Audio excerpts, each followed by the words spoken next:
But it's warm in here and we are underway. Tanner Krebs will kick things off for the Bullets. They're going to work through Kadee. DJ Mitchell, son of a legend in Mike Mitchell, lines one up, can't hit. Harry Froling gets sent away, but the basket will count. Goaltending from Hook Porty. Good energy from Harry Froling, and I've been speaking to him a lot over his NBL1 campaign with the Chargers, and he's saying that he's playing some really good basketball, feeling really confident with himself, and he thinks he's going to get an increased opportunity this year, and hopefully we get to see a really consistent Harry Froling. Oh, extended pressure from the Brisbane Bullets. James Duncan wants them to pick up their defense this season. Here's Cody Statman guarding Chris Golding, and he's called for the personal, but excited to watch this young man in the NBL this season, having graduated from the University of Virginia. Well, that supporting cast for the Bullets is going to be really important. We're going to talk about this all season long, because you're going to have Baines, who's going to, obviously, once he figures out the league, you'd expect to dominate. Sobey's going to do his thing. As we see with the ball now, just Golding doesn't need much time at all. But other than that, the supporting cast is going to be a foul on Harry Froling. It's going to be so important. Sobey, you think Tyler Johnson, once he finds his feet, is going to be a bit of a problem. Who else is going to be able to step up and come along for the ride? We're going to get a good, strong look at a lot of those guys tonight with, as you say, their big three, Baines, Sobey, and Johnson not playing. Jeez, Rajan Tucker was available above the rim. Golding slides his way down the paint, can't hit, and the Bullets will take it away. Here's Kadee. Krebs in great form after a strong NBL1 North championship winning season. Ball moving nicely for the Bullets, and Jason Kadee, and one finish off the glass. You're right, great ball movement from the Bullets, and that's exactly what a game like this is going to be without key guys. Get the ball through hands, everybody's kind of got a bit more of a green light. But I tell you what, you're right, Kadee, Krebs, and Harry Froling, we know how good they've been in their respective NBL1 campaigns. But both those teams suiting up in the national final of NBL1 without these guys. So that really hurts their local teams, but they're here, and luckily they're here, because if they weren't here, there might not have been a game tonight. Yeah, they're short on bodies, the Bullets, no doubt about it. Here's Golding. Finds Ratan Mays, back to Golding up high. Hook Porty trying to seal up down low, can't get it. Tucker attacking off the bounce. Great find, and Hook Porty finishes. See the fun that Rajan Tucker is happening out there. Super strong. He's not just an athlete getting up on floors. He gets absolutely laid out on a screen. Tanner Krebs lets one fly. That's good from Tanner Krebs. He's in for a big season, I think, Tanner Krebs. That's the supporting cast that we're going to be talking about. He's going to be big for him off the bench, and a pivotal season in his career. Steele, here he is on the breakaway, and finishes with authority. Any words to say to the Ballarat locals in the front row? I'm not sure if 2 minutes into this one they were ready for that. He's up and about early, Tanner Krebs, as are the Bullets. 9-2 start. Here's Hook Porty down low. He'll get himself to the free throw line, and Rajan Tucker's causing some issues off the bounce right now. That's going to be the key for anyone trying to defend Rajan Tucker, because he's got such a quick first step. He's got a really quick signature spin as well, but it's the strength. Once he cops the bump, we saw it before, a little dish to Hook Porty. He got bumped a couple of times. Devondrick Walker checking in for the Bullets. What a story this is. Yeah, we know him. He's been around the NBL and a couple of import opportunities, but then decided to stay in Australia, went out west, NBL1 West for the Rockingham Flames, backed himself, absolutely dominated. Tore it up.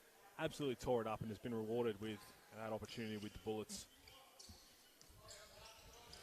It'll be fun for Bullets fans watching tonight to get a good look at Devondrick Walker, the final piece to the Brisbane puzzle.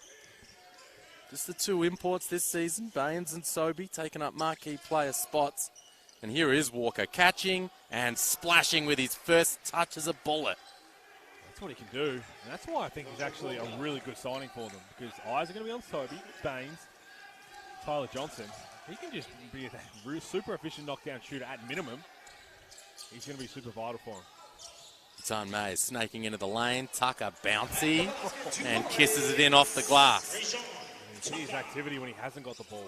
He is super bouncy, and he's just on his toes, ready to explode at any moment. Here's Froling. Ball continues to pop around the perimeter for the Bullets. Kadee lines it up, can't hit. The putback's no good for Mitchell, and he'll pick up the personal. Tucker skying for the defensive board, and he's up and about. First personal foul, number 88, DJ Mitchell. Oh, he's in for a big season, you think, Rajon Tucker, and he comes in highly touted. I know you were super high on him once it got announced. The Hook Porty's one that I'm really going to look forward to watching this year. Didn't declare for the draft, chose to come back, part of the Next Stars program. In that St. Mary's game, there's Tucker in the back door. At the basket, 2 points, I think Rajon Tucker has so far had more flexes than field goal attempts, and we're only 3.5 minutes into this one. He's looking to make plays with and without the ball, no doubt about it. Here's Devondrick Walker. Caroline dives on the floor, but called for the personal. Caroline looks like one of those glue guys who's going to do everything well, throw his body around. He's the one who's come in to essentially replace Jack White, which is not easy to do. And they already look like they're up and in on the defensive end, trying to set a tone. And maybe we'll talk about this at halftime. It's a pass from Kadee. Really nice pass. Finds Walker, cutting back door. Well executed out of bounds play for Brisbane. Exactly. And they take a 14-8 lead. It's a great execution, good screening. They're hitting bodies on the screens, which you're going to have to do with how physical United's playing on the defensive end. So you might have a bit more info we'll chat about at half-time in terms of great defensive teams. The Breakers all of a sudden apparently are stepping things up on the defensive end. Oh my, there was some people who watched that scrimmage today in New Zealand. Here's Devondrick Walker, finishes in transition. Bullets continue to tick along. Double Melbourne score right now in the early going. Yeah, a lot of good words coming out of New Zealand about how the Breakers performed behind closed doors today. And one finish. Jordan Caroline, strong underneath. Well, that just might be the epitome of the season for Melbourne United, is strong. The physicality that all their imports will play with. Matan Mays at the point, Caroline and Rajon Tucker. Combine that with Hook Porty and when Isaac Humphries checks into the game, and then you've got Chris Golding who will do Chris Golding things. It's a pretty good recipe. So you get it to click. Coach is just ringing the changes here. Chance to look at some fresh faces. Matt Johns and Gorjak Gak checking in for the Bullets into the front line. And Lachlan Barker played minutes for Southeast Melbourne Phoenix last season, and from Frankston NBL1. He's out there for Melbourne United trying to earn a contract. Melbourne still one fully contracted roster spot to fill. In that St. Mary's game, played in the point guard spot. That's what they're looking for in that last spot from what I've heard. So, different role than he's used to playing. Likes to play off the ball. Devondrick Walker has taken 2 threes and has not hit the rim on either. He has 10 early points. Devondrick Walker knocking down triples, getting to the rim, and ticking the scoreboard over. What a start in a Bullets uniform it's been for the recent signee. Here's Golding, wheeling and dealing and turning it over. The Bullets will take it back. No, it's pre-season really. We know the Blitz starts next week in Darwin, which will be exciting. Time out here from Melbourne United, but Sam McKinnon, James Duncan, and you just see this little start from Devondrick Walker. This is what makes you think, this is exactly what we need. Exactly the kind of piece we've got him for. I know it's very early, so you can't look into it too much. Just feels nice. I tell you, they'll be feeling very good about things right now, the Bullets fans, watching on from home in southeast Queensland, just seeing this start from Walker. Checks in off the bench, goes whackety-whack from outside, and he's in an aggressive mindset. First guy in the double figures. Their team's out to an 8-point lead in the early going without 3 of their main guys out there on the floor. Well, they have looked really sharp so far. The Brisbane Bullets. No doubt about that. And the man who's not here, we'll give a little shout out to, is Smirch, the key figurehead behind the bench of Melbourne United, who's watching this one at home. Everyone's thinking of him, hoping he's doing well. Hopefully get him back to as many games as possible. The glue doesn't just happen on the floor for any of these teams in the NBL. So much behind the scenes, all the hard work. So, no doubt about it. Speaking of behind the scenes, people that were in charge of the uniform designs, enjoying what teams are rolling out. From Melbourne United, they're wearing the club's NBL23 home uniform for the first time tonight. This season, United will bring the blue jerseys drop in the Melbourne United online store at 10 a.m. this Wednesday. September 14, head to shop.melbourneutd.com.au and get kitted out as we're back underway. 5 minutes to play here in the first quarter. Rasmus Bach, recently signed, nominated replacement player, can't hit there. His first shot as a Brisbane Bullet. Isaac Humphries into the game, Brad Newley as well. Well, this is going to be fun. Getting a good look at Isaac Humphries. What a difference maker he could potentially be this season. Barker can't hit there, and the Bullets take it away through Gack. Good outlet pass. The wild thing. There's Tucker with the activity on the defensive end. Isaac Humphries, a bit of a risk and reward situation, isn't it? We know he's coming off some key injuries in the last really 18 months, but before that, you remember the way he started at Adelaide with Josh Giddey. Oh my. After the first 10 or so rounds, he was up there in the MVP, best defensive player. Walker for 3 off the front of the rim, and Newley tracks it down. Agent Tucker takes the handoff, wheeling and dealing, getting into the lane, draws the contact, and can't quite get the roll, but he is looking to make plays every time down the floor. Fun to watch Agent Tucker. Well, he is. And it's just the physicality. He can take the bumps, can rise up and knock it down. We haven't seen that yet. It's still a big question mark. He's obviously his outside shooting. But he is doing everything that he's been lived up to be so far. Jordan Caroline checks out. And in comes Dave Bartlett. Now, did that man retire? Well, I had a good chat to him, Dave Bartlett. The first thing I said is, talk to me about, I never thought it was going to happen, the decision to actually finally hang up the boots. And his words were, I'm not hanging up the boots. I was like, have you retired? He said, yes, but I'm not hanging up the boots. Okay. So he's going to potentially run around. And I'm not sure whether that means that if something happens injury-wise or whatever, that he's like, I'm here, I'm staying in shape, I train every now and then. All right, that's reasonably cryptic, but it's not unheard of. We saw that with Tim Conrad in Illawarra a couple of seasons ago. Well, let's be honest, retiring doesn't mean a whole lot anymore when you've got a 41-year-old GOAT coming back, suiting up at the World Cup. True. McQuatch Malawatch checks in for Melbourne United as well. So they got a full bench unit on the floor, including the recently retired 5-time champion in Barlow. Devondre Walker lets it fly again. Front rim for a second possession in a row. And Melbourne take it away, and they're cutting back into this margin. 6-point lead to Brisbane. Newley to the rim, make it 4 the difference. I mean, that's what Brad Newley does. Bread and butter, corner threes and attacking the hoop in transition, but just turns the corner there. He's made a living off that. Stolen. Malawatch in transition. Loses the handle. Kicks it out to Barker. A little hesitation step. He's at the rim, but he can't finish. Humphries. Strong offensive rebound, and he earns a trip to the free throw line. So far you see Melbourne United, I know they've given up 19 points to the Bullets, but their activity on the defensive end. Everyone's in the lanes. They're constantly moving, trying to help each other, just trying to really clog things up and using their physicality, trying to set a tone. I think Vickman is notorious for getting teams locked in on the defensive end, and that's what has come with the success for so long.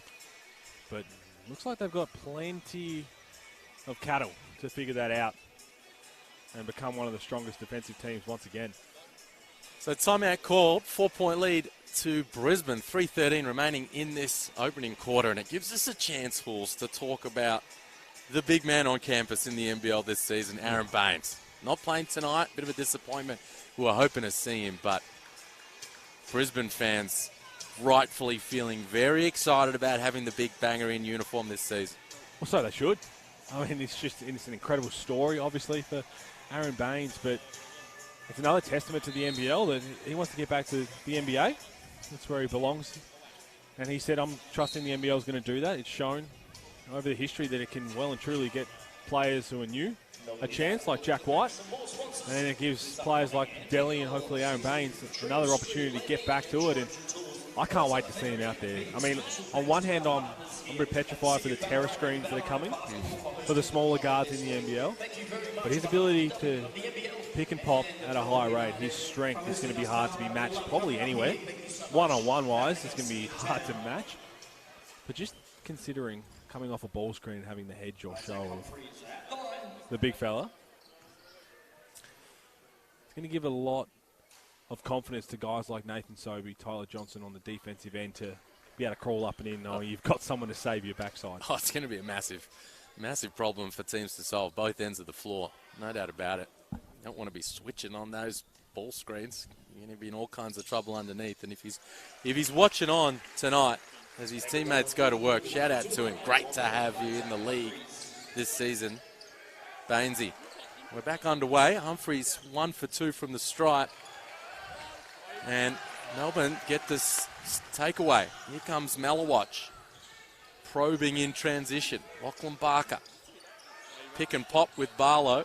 Newley gets it. He's on the attack. Good defense there from Tanner Krebs. Newley can't finish. Here come the Bullets through Buck. They go down low to Gorjak Gak. Debut season in the NBL. Gak gets it back, and he can't finish. Barlow whacks it out of bounds. And you're already seeing a little bit Dave Barlow checking into the game. He's playing like an assistant coach, getting everybody set up on the offensive end, talking on the defensive end, being that leader, but not doing a whole lot in terms of trying to shoot the ball, rather get everybody involved in the right spots, which they really weren't in that game against St. Mary's. I mean, they'd only practiced for a day or so beforehand, missing all their key guys, but they're all over the shop offensively. Here's Ding, wheeling and dealing, can't finish off the glass. Newley grabs the board. Retan Mays now. Gets on that right hand, step back. Barlow off the rim. Here comes Tanner Krebs. Oh, right to the rim. Malawatch sends it away. Oh, he's beaten there, but just got back to it, and Isaac Humphrey's going to be an offensive foul, just shoving Matt Johns into the front row. Good body check from Matt Johns. He got beaten off the bounce, Malawatch, but the second effort was beautiful to watch. Well, it's probably, if people have forgotten by now, you shouldn't have, but probably top two, it's going to be hard to be beaten, but there was some other massive dunks in the NBL1 early on in the season for the Salties. Monstrous. Took off from nearly the free throw line. Another one who's just really excited for his opportunity. He wants to work hard. And if you put him on an athletic lineup like Melbourne United can put out there, then highlights are sure to come. I was wondering how long it would take you to mention the Darwin Salties. Number 1 ticket holder, Pete Hawley. Give him a shout out. Probably close. I'll have to ask him next week when I get up there. Here's Tanner Krebs. Kicks it out. Johns from the corner. Can't hit. Froling with the offensive board. Banging down low with Humphreys. And one finish. Harry Froling with the touch. It's a great finish, but I guess the most impressive thing so far in this first quarter for Harry Froling is his effort on the offensive glass. That's something that James Duncan is just going to love so far this season. And we know he's bounced around the last couple of years, but that's probably been one of the question marks with him getting on the floor is just those other little 1%ers. The efforts on the glass, on the defensive end. We know he can pick and pop. He can knock down the three. We know he can knock it down a little fadeaway there back to the basket. But it's those little efforts there that I believe are going to get him those more minutes to really grow into a role that can be hugely beneficial for the Bullets. Took over a minute to play. Oh, that was nice from Retan Mays. Spinning on the perimeter, and he draws the foul. And he'll go to the free throw line. Bullets in the bonus. Now, when United signed Retan Mays, there was a few different thoughts around Twitterverse about how he'll fit into this roster for Melbourne United, and knowing Dean Vickerman will switch it up a lot, but I think he's most likely coming off the bench. I think that's where they needed last year, some offense, consistent offense off the bench. But it's also not surprising he had that massive game against Melbourne United last season. It happens so often. And Dean Vickerman back in the locker room after that would have been thinking, well, that's a conversation we're going to have in the off-season. Yeah. Comes up short at the stripe there. Bullets lead by 6. He's up and in on Rasmus Buck. Retan Mays picks up the foul, and ill-advised in the end because they're over the limit. Buck will go to the stripe.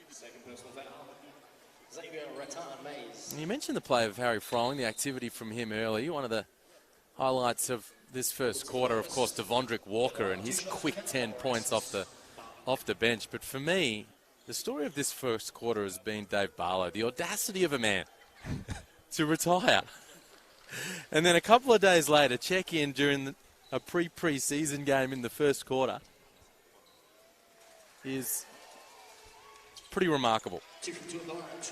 And I'm here for it. Oh, I'm here for it too. And it's a nice thing for Team Vickerman to have because, as we said, we saw him shoot that 3-ball before, but he's just going to be a leader. He's going to get guys in the right spots, try and get them to feel more comfortable within the system without trying to force his own at all. That's what he's doing right here. Ball handling responsibilities, gets them into their action.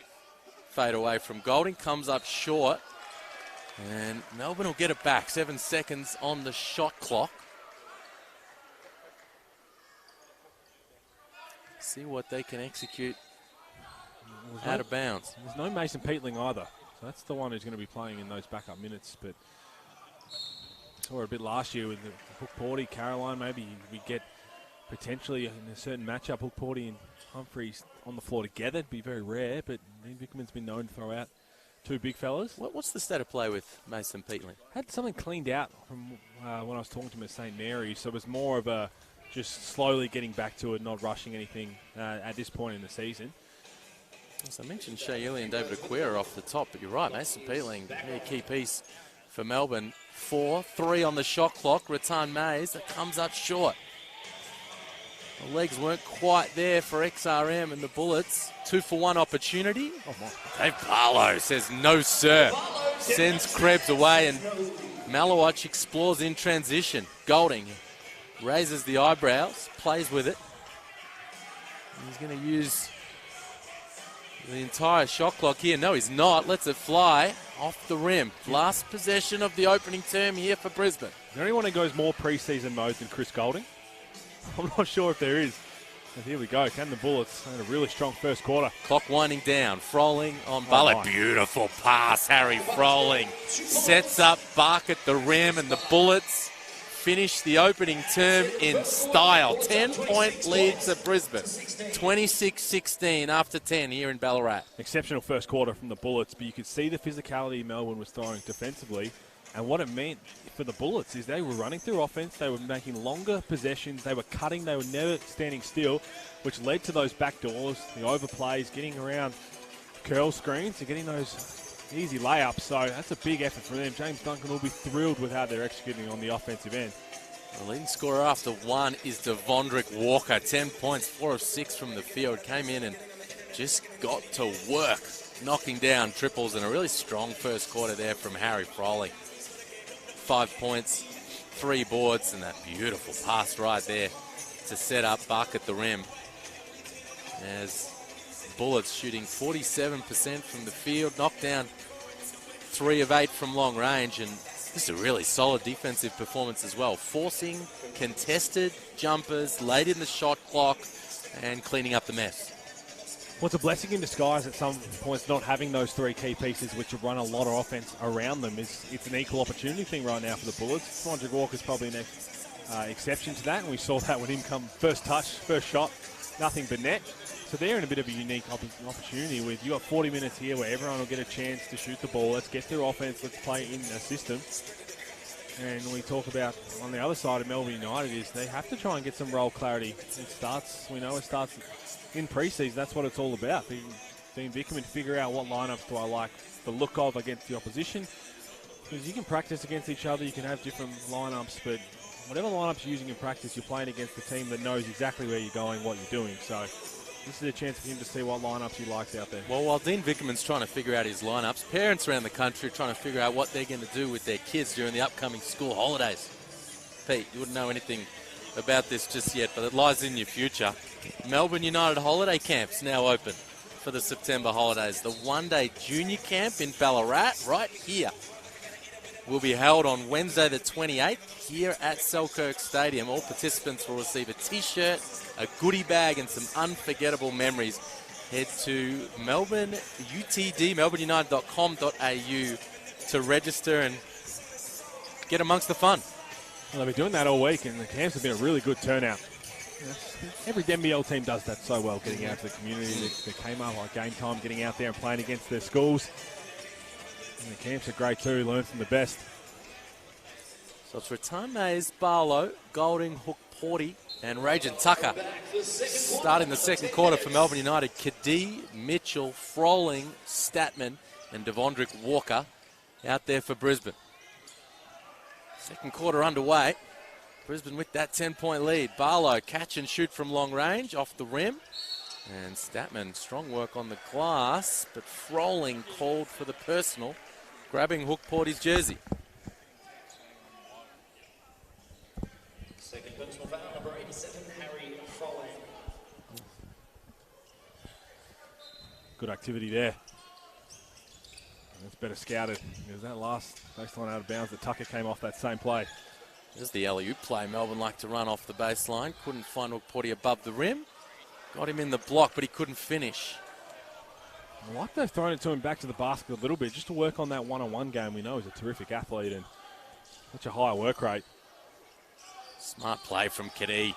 Getting top blocked on that action. Turned himself into a screener, and Froling takes advantage. He's got 7 now, Froling, and the Bullets back out by 10. Here's Kadee. Fresh off an NBL1 North Grand Final MVP performance. Statman spinning, winning on his way to the bucket, and he'll go to the stripe for the bonus. That's tough. Up the contact from Chris Golding.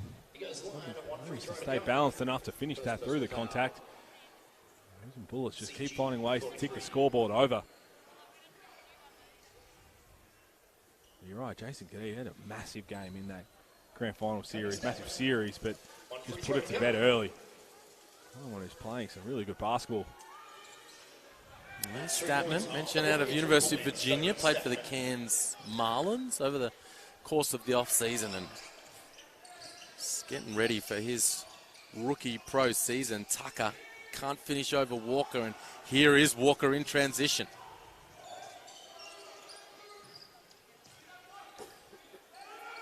Gets it back.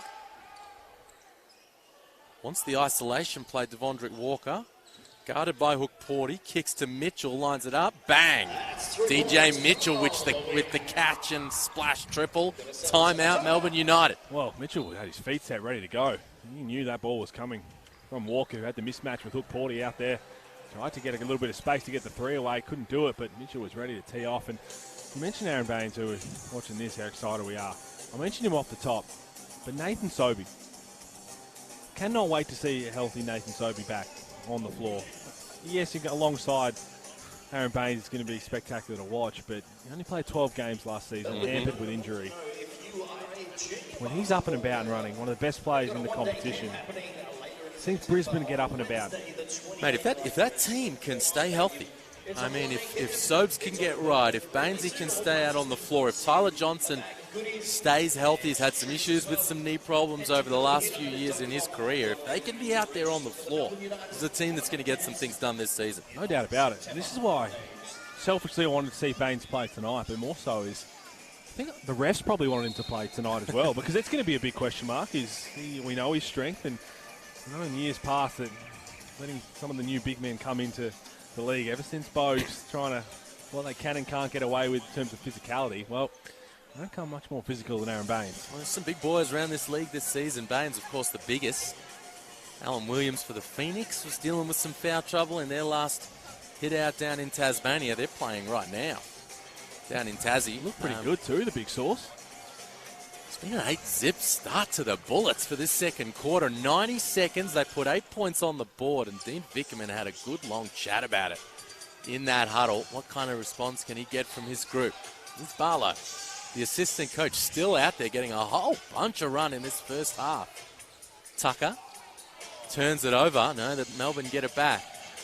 Only 7 on the shot clock now. Ratan Mays isolated. 1 foot. Jimmy is down. That's butter from XRM.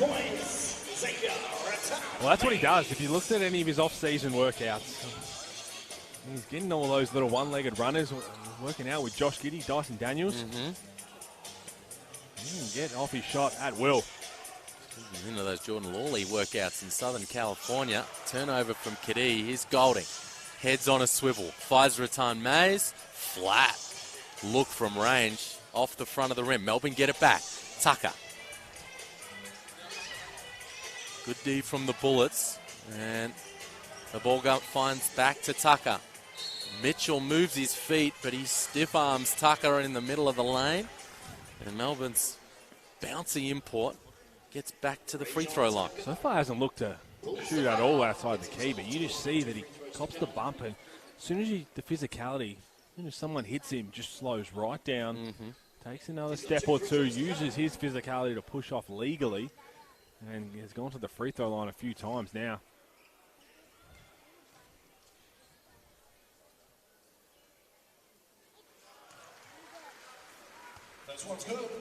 He's going to be exciting to watch this season. 39 games of NBA experience, spent time with the Bucks, 2022 playoffs. He's the all-time leading scorer for the Wisconsin Herd G League team. Was part of that Herd team with Chase Buford and Jalen Adams and the like. Melbourne get it back. Here's Golding. Euro steps down the lane. Can't finish. They get it back again. The activity on the glass is there for Melbourne. Barlow. And shot clock expires in the background. That's great activity from Tucker. Just diving into the crowd. Shot clock went off, but I think you and I both and a couple of other people had him in all NBL pre-season predictions, which is way too early, and we always struggle to get anywhere near. They'll be a mess when all is said and done, those predictions, but he's going to be nice. He's going to be very, very fun to watch. Kadee can't hit, and here comes Tucker. Rips it off the rim. Pushes, and Melbourne just slow it down a touch. They got Rattan Mays back to the basket on Kadee. Gets him in the air, steps through.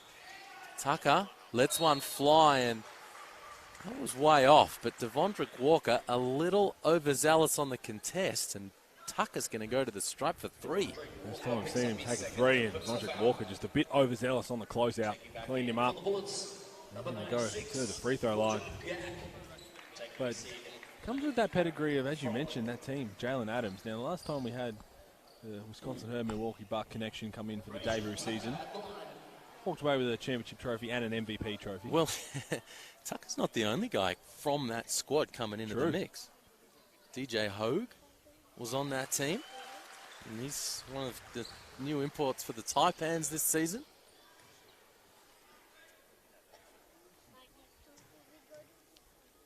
I watched Tucker at the NBA Summer League in July for the Bucks. And that was the team, of course, Hugo Besson was with. Tucker obviously playing minutes over Besson at that event. And he was just a highlight waiting to happen. Every time down the floor in transition, he's pointing to the roof. Well, we've seen that so far. He's had a couple of opportunities, but they've missed him.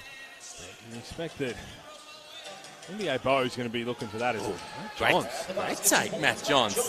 That is as silky as you like. Just keeps it on the handoff and finishes over the rim.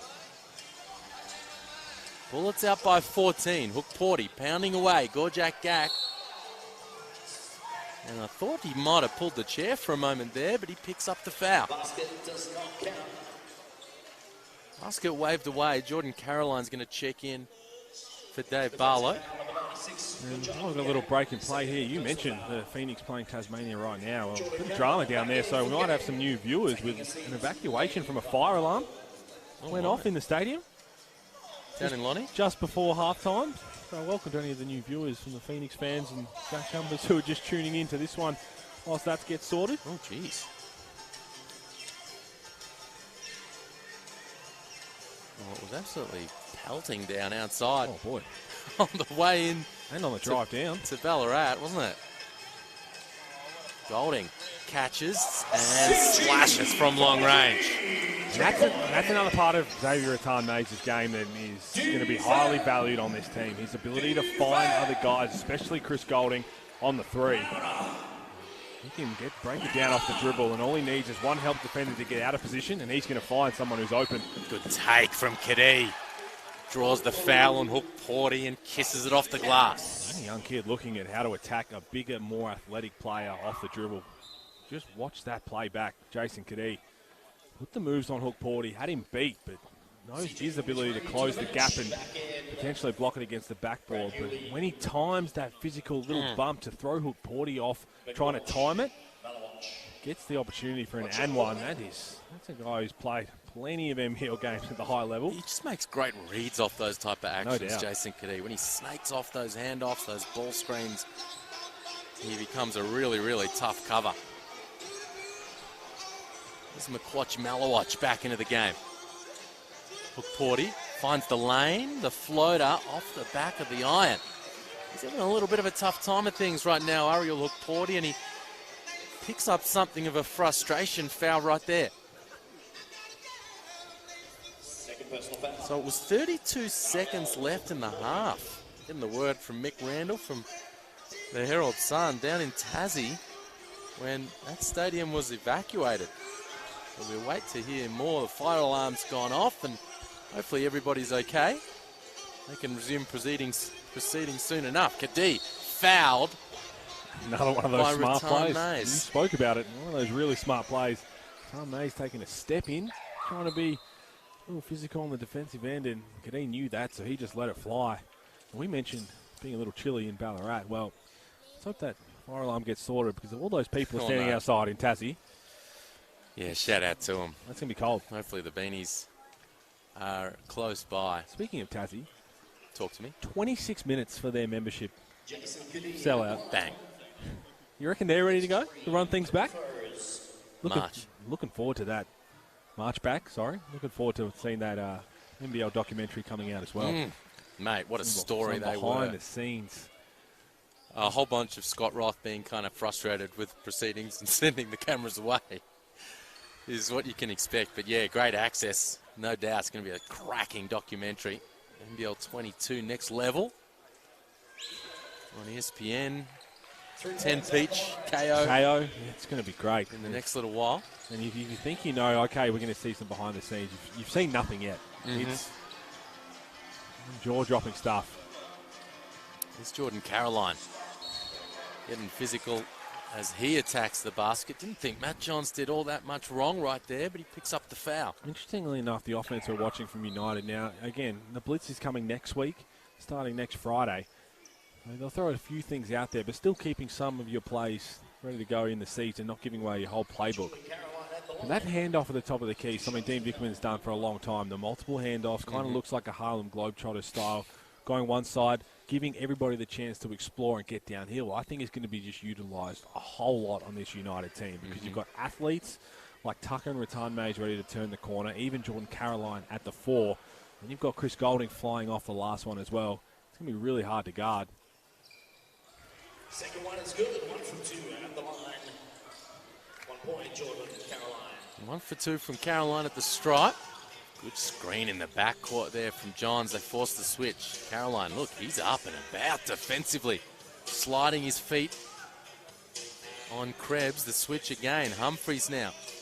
Ball moves. They find Gorjak Gak underneath, and he finishes above the rim. Great ball movement from the Bullets. And that's exactly what it's been all game so far.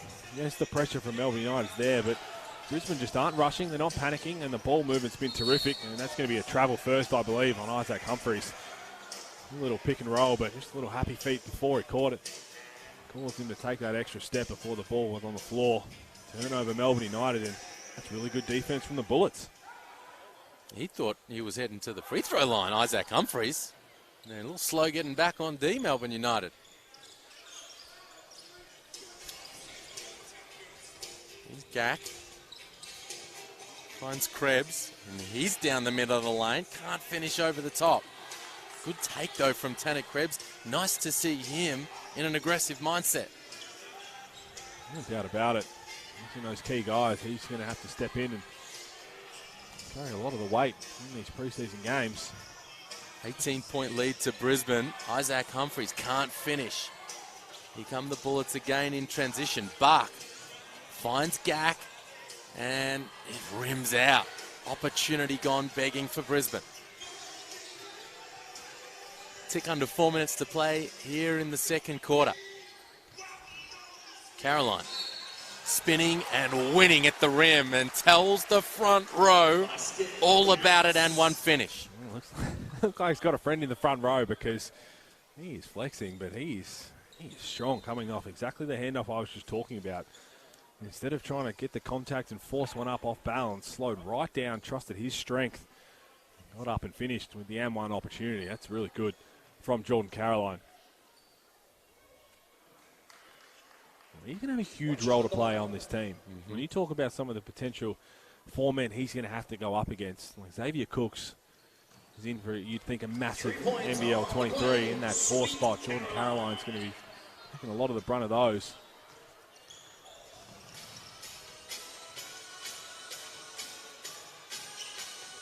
There's Harry Froling ripping and fading away, and he's balling right now. Harry Froling. Balance once again down the other end, Harry Froling. Didn't rush when he got the step on Humphreys, slowed right down, took the bump, got to his spot, knocked it down. Got 9 first half points. Froling, Humphreys catches and eventually finds a way to put it in the bucket through the contact. Well, he's making good activity, good reads, Isaac Humphrey on the pick and rolls. Getting to the right spot. Got the second effort and got it to count. Isaac Humphreys, but on the other end. Ball movement, player movement from the Bullets. Getting where they need to get to. Making the right read, the unselfish read, and just getting pretty good looks overall. Oh no, turnover in the backcourt from Brisbane. Bach and Froling not quite on the same page, and Melbourne's extended pressure pays dividends. Just working their way back into this game. Melbourne United trailed by double digits at quarter time, an 8-zip run for Brisbane to start this second term, but Melbourne eking their way back. Down by 14 right now.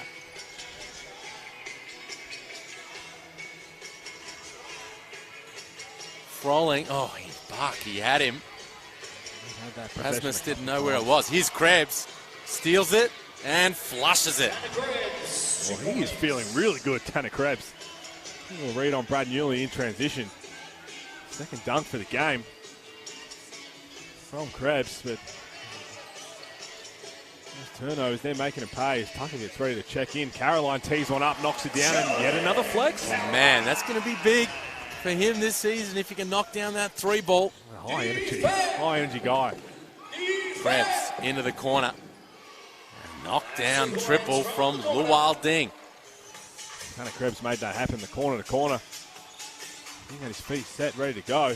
Malawach spinning, knocks it in, and this pace has picked up to finish this first half. Well, it's not, the pace hasn't been the reason the Bullets have put up 51. It's been really slowing it down on the offensive end, getting through their sets. Vondrick Walker came in and just lit it up, just caught fire. But it's right here, getting through plays, not forcing anything is Bach. That could count. That is going to count. Good take from Rasmus Bach again. Staying balanced, copying the hit, getting to the spin, and foul was called, and just inadvertently, I think it was Humphreys or Newley grabbed the net, so he really had no influence on the play, but that's the rule. That's going to count. Goaltending and one opportunity. Golding and Tucker back in for Melbourne United. Newley and Malawach will check out. Dean Vickerman is going to have some things to say to his squad about their defense at halftime. 53 on the board already for Brisbane. I've been highlighting their physicality on the defensive end, but if you're not in the right spot and if you're cheating, if you're over physical at times, giving up the fouls they've done, then in the end it's not going to be good defense. And that's exactly what Dean Vickerman's going to say. The energy's there, but just making silly moves. Buck knocks down Caroline. Not an easy thing to do, I wouldn't have thought. Oh, I don't think that's why the whistle didn't go. Isaac Humphreys. Now he has that kind of range. No doubt. Isaac Humphreys didn't show it in Adelaide, but he has, prior to that, was really working on that side of his game to kind of modernise his skill set, and he hopes to sort of show that a little bit more this season. Tucker misses from the mid-range, and the Bullets will take it.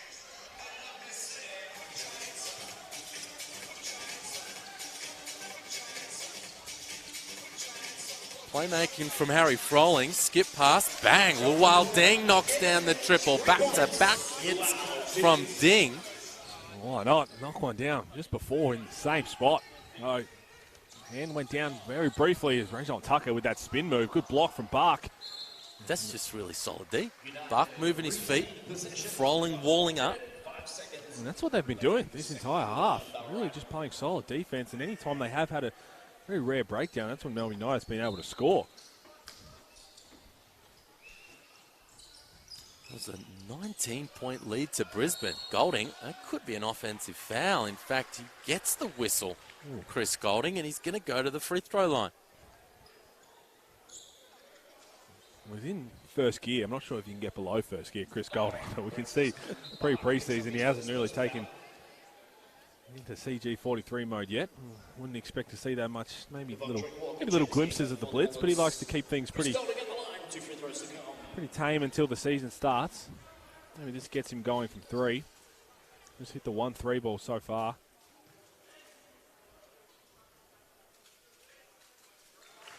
First one is good.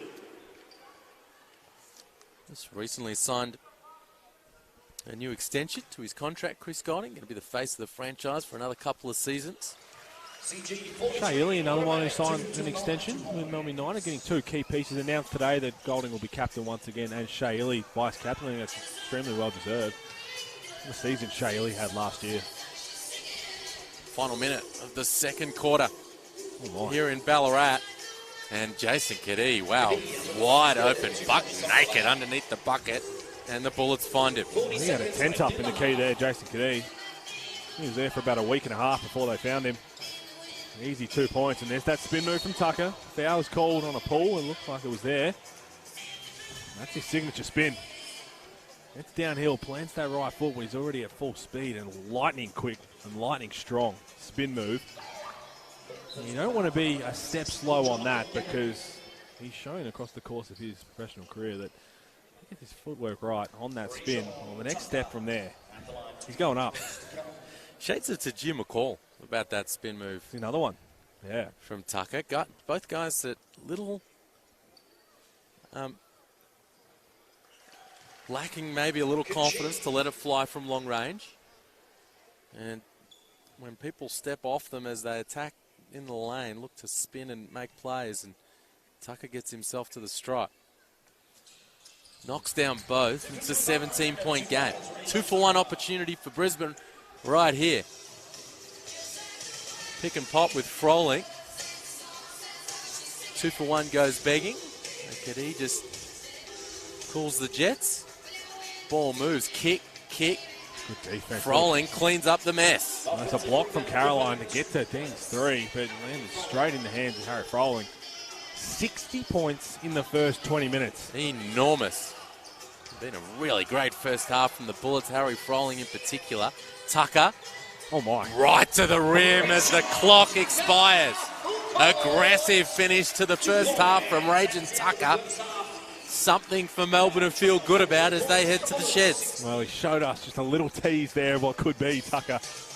Well and truly above the rim, but just said, no, I'm going to take this one nice and easy. But that's going to be an interesting halftime speech. And for a lot of people thinking, look, it's just pre-season, we don't need to worry too much about this. Dean Vickman will 100% not be happy, and he will have some words to say. And I know that from experience of a pre-season game against St. Mary's back in 2019. Only got away with a 1-point win. And Dean Vickman the next day, one of the biggest sprays he's ever given. And everybody's thinking, we're just playing a college team here and like this. But 60 points to a very undermanned Brisbane Bullets outfit, he's not going to be happy whatsoever. On the flip side, credit to the Bullets. Absolutely. James Duncan, Greg Vanderjack, Peter Crawford, they will be wrapped with the way in which their squads come out. Those key players down in this first half, they have just come out and gone to work. 60% from the field. They've been near 50% from long range. And it got started with Devondrick Walker. Quick 10 points early in that first quarter, coming in off the bench. And then others have followed suit. What a great first half it's been by Harry Froling. 11 points, 5 boards, 3 assists, and he's just been sensational. 100% from the field, 5 of 5, and Jason Kadee similar, 10 points, 3 boards, and a couple of dimes. Walker, Froling, and Kadee in particular, and I've enjoyed the activity from Tanner Krebs. The Bullets have been sensational in this first half. It's been unbelievable, and again, it's been nothing special. It's literally just been getting through sets on the offensive end, making reads when Melbourne United tried to lift the defensive intensity. They're overplaying in the lanes. They're being a little bit physical, which is the way they want to play. They're just making the right reads, whether it's a backdoor, it's a curl cut if they feel their defense is attached to them. They're getting wide open layups, and if someone's helping off them, they're not forcing anything, and they're getting wide open threes, knocking it down. Ding hit that first one wide open in the corner, the second one more contested, but he's already feeling good about himself, making plays for each other. So the good things are coming. On the flip side, for Melbourne, trailing by 17 at half-time, the game leading scorer is Rajan Tucker. He's got 14, including 8 of 9 from the free throw line. To go along with 5 boards, Jordan Caroline has 10. But not much else happening for them, certainly at the offensive end, and then you've spoken about their struggles defensively. Oh, no doubt about it, but Rajon Tucker, just from the first glimpse of him, he's going to be exciting to watch. He might be one of those guys who looks like leading potentially free throws this year. Just how strong he is getting to the hoop, that quick first step, and just the balance to be able to cop a knock on the drive and still get a shot away and potentially get it down. That's going to be really impressive, but offensively, they've got to work through some things. I don't think that's at all really what Dean Vickland's going to be talking about. That'll come with playing together a lot more, but giving up 60 points to an undermanned Bullets team who have just walked through their offense at will, that's going to be the entire focus. Well, Melbourne United memberships are on sale now. It's time to unite with Victoria's basketball powerhouse and become a member now. Membership's the best value way to attend Melbourne United games, so enjoy with a full season membership or a part season 5-game or 3-game membership. Head to the Melbourne United website to find out more. And Pete, if you're an NBL fan of any club around the country, now that's the push for Melbourne United members to get behind their team. But geez, the talent that's going to be on display across the league this season, both Australian and international talent, is going to be spectacular. You need to be in that arena. Oh, absolutely. It's a world-class talent across the league. I'm trying to think back over the last few years. Every year in pre-season, we're looking at teams, we're looking at the rosters, the moves made, and there's probably a runaway couple of teams where you think, look, they're going to be there in the business end. And there's still probably that. But overall, in terms of competitiveness, this could be one of the most even and competitive seasons we have seen for some time. There's just so many strong moves made in the off-season, how it comes together. But across the board, there is a strong run at this title. There's been some exciting moves over the course of free agency. I mean, we have in front of us one of the teams that have done a few of those in the Bullets with Aaron Baines and Tyler Johnson coming in. But let's talk about a couple of the others while we've got a bit of a break here at half-time. The kids are out on the floor trying to knock down shots and win some prizes. That's what the Adelaide 36ers are going to be looking to do this season. Antonius Cleveland, Robert Franks, Craig Randall II, that put together a squad there in the city of Churches. Well, watch overtime back on our TVs. Well overdue. And you, with the yes or no, championship or failure, not bust, didn't use the word bust. Well, I'm not sure where Cam Luke's coming from with the championship or failure. I mean, championship or bust as a phrase, just it works fine. Just roll with it. Failure doesn't roll off the tongue. But look, surely that's the mentality. Well, I mean, that's what Franks has been saying. That's what Cleveland's been saying. And if it's good enough for them, I'm going with it too. Well, you talk about normally, okay, they're talking about championship. They quite literally said that phrase, which is what it is. And that's what Adelaide fans, I think, have been desperate for is some big, exciting moves in the off-season to put them in this position. Yes, that comes with maybe spending a little cash, but you've got to do that. And they've done that. And what excites me the most about what the roster they've put together is they've got 2 proven imports in the NBL. Now, it's going to be a big thing when we look at new imports coming into the league, how they adjust and transition to the NBL. The NBL is not the G League. The NBL is not the NBA, and it's not anywhere in Europe. Preach. It is a different style of play, and we've seen so many highly touted guys come in and struggle. On the flip side, we've seen guys who maybe fly under the radar who come in and look really good and have really strong years. So it's going to be really interesting to see. So having Franks and Cleveland already in the bag, and it's going to open up a walking bucket in Craig Randall. Can't wait to see him. Mitch McCarron has vowed he's going to bounce back. He's going to be more aggressive. And you've got Daniel Johnson, who's going to do Daniel Johnson. Well, that's why I feel like Craig Randall is a bit of an X-factor on that squad, because clearly they went into the off-season with that mentality of we've swung and missed on a few imports here over the last couple of years. Let's make sure we get some proven dudes, guys who we know can get it done in this league. So Cleveland and Franks tick that box. We're going to see something. We know what we're going to get from Cleveland and Franks. Yep. You know what they're going to bring to the table. Will Craig Randall's game translate? Dusty Hannah's put up big numbers in the G League. Dingadell got things done in the G League. that's the guy who we haven't seen play in the National Basketball League. And my big concern, only really from as Craig Randall with the transition, is on the other end. Now, scouting reports in the past coming out of him on the defense is in his strongest suit. Talking to a couple of Adelaide boys who obviously read those before he came, and if the average is 30, that doesn't matter. But the key is, it's going to matter with what CJ Bruton wants to do, because Mitch McCarron is an excellent defender. Sunday Detch is one of the best defenders in the league. Tony Cleveland, one of the best defensive player. So you're going to have a really strong defensive outfit. He's going to have to be able to be solid on that end. But if he can unlock something on the offensive end and be really special, it's going to take pressure off a lot of the other players. But what excites me is Daniel Johnson going to do his thing. Kai Soto coming back for another year. But there's going to be a lot of chances where we see maybe Cleveland and Franks 4 and 5. They're going to play small ball. Franks played the 5 of the Bullets last year. So you can have McCarron, Randall and Detch, Cleveland and Franks. Now, that is going to be an exciting 5 on the floor. No doubt about it. I'll tell you what else is going to be exciting. Seeing the New Zealand Breakers. I've been waiting for this. Can we talk about the fact they're going to be back at Spark Arena? And can we talk about the word coming out of New Zealand today? Closed-door scrimmage against the Illawarra Hawks. No George King, no Dan Greeter. But here's the word I got back from New Zealand from that closed-door scrimmage. They whacked them by 28. Now, look, the numbers, the results, pre-season coaches are doing some things. But the word is that they got up the floor and got after it, the Breakers. I got told they played with pace, energy, pressuring the ball handlers in the front court, really getting it after it defensively. Barry Brown Jr. with 26, Abercrombie with 12, Derek Pardon with 10, Cam Glidden came in, knocked a couple of shots and had 9, and they wiped the Illawarra Hawks off the floor. I can't wait, firstly, to see them back home. That's going to be obviously an emotional thing for especially guys like Tom Abercrombie. But I got some word. Once I saw your tweet, I did a bit of intel myself. Yes, sir. Very exciting from all reports in terms of the defensive mindset, the focus on that defensive end getting up and in. And wasn't listed there in the stat you just read off, but you and I are both very high on Jarrell Brantley. Yep. We're no Finn Delaney, so give him a chance to unlock some things. I think he can be very special in this league if get some things sorted. Well, the other guy I'm excited to watch is Rayan Repair. Another French next star in the mix for the Breakers. Currently projected mid-first rounder. The 7'3" wingspan is going to be a problem for teams when he's guarding them. And I got told today he spent most of the second half guarding Tyler Harvey.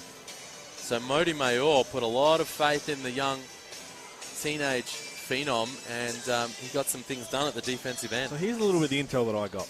The defensive player of the year this year will come from the New Zealand Breakers. A life member watching the game, he's been on board since day one. And at halftime, he said that is the best defense he's ever seen in the history of the Breakers. Whoa. It's early September. Very early, but that's just good hype for what we need from New great. Zealand. But can spare, yes, we talk a lot about what they went through the last 2 years. Obviously, no one could ever understand unless those guys who were in the room having to go through it. But on the floor, that was one of many issues that they had in terms of trying to get some consistency on both ends. But defensively, it just wasn't there. So, Modi Mayor ready to go and unlock that. Then it's a different ball game. Well, I chatted with Modi Mayor on the huddle in the preseason coaches series the other day, and we talked about the defensive talent that he has on that roster. You know, you look at Brown Jr., the imports all defend. Don't need to reel them off. They all play D. And then you add in Repair, and you know what Tom Abercrombie's going to bring at the defensive end. They have some dogs that they can put out there to get some stops. No doubt about it. And one guy we haven't mentioned, not so much on the defensive end, but Will McDowell-White. I enjoyed your chat with him. Ready to take a big leap forward this year, playing with supreme confidence and getting hand to the keys to be able to take that New Zealand outfit and just get back to a rhythm. Playing home games. It's a fun road trip to go on if you're an away team, but for them to be able to play in front of their home fans, it's going to be loud, it's going to be emotional, and it's going to be a whole lot of fun. Well, just a tick over a minute to go here at half-time before we see Melbourne and Brisbane get back at it. 17-point lead for Brisbane. They put 60 points on the board in that opening half. They won the first quarter 26-16. They won the second quarter 34-27. So what kind of response do we see from Melbourne United to begin this third quarter at the defensive end. Will we be able to see some adjustments, do you think, Bulls, right out of the gate? Yeah, no doubt. That's going to be the key thing to watch, especially in this first couple of possessions, what Melbourne United do on the defensive end. Do they maybe take just a half a step back, not so aggressive, just to try and keep bodies in front? Because the intent was there, but if the intent is ill-advised, if you're in the wrong spot, if you're being too overzealous fighting over screens, then a team that's such an equal opportunity offense like the Bullets just did in the first half, they're just going to make you pay. How many easy layups, back doors, and then when they did try and catch up, it was either an and one or Bullets got to the free throw line. So we'll keep an eye on that. And if you're Brisbane, you've got to expect that. You've got to expect that's the way they're going to come out and change things on the defensive end and just try and be even more solid.